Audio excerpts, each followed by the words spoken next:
বাইদেউ আপোনাৰ কি সমস্যা লৈ মন্দিৰত আহিছিল আপুনি?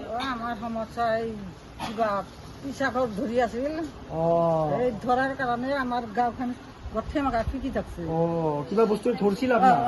গাটো কি হৈছিল আপোনাৰ? ফিকি থাকছে। ঠিকি থাকে আৰু কি কি হয়? ভাত খাব পৰা নাই, ভাত খাব পৰা নাই আৰু আৰু কৰবা নৰো, বন কৰবা নৰে, কাম কৰবা নৰে কাম কৰবা নৰো, আৰু আৰু হেৰি মাথা ঘূৰে?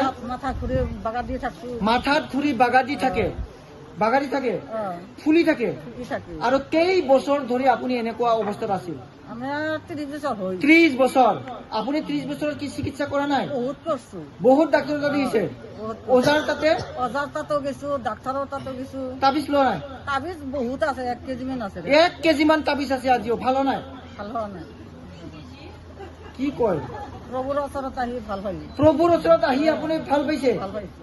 এতিয়া আপোনাক ডিষ্টাৰ্ব নিদিয়ে? এতিয়া আমাৰ ডিষ্টাৰ্ব নাই, ডিষ্টাৰ্ব নাই।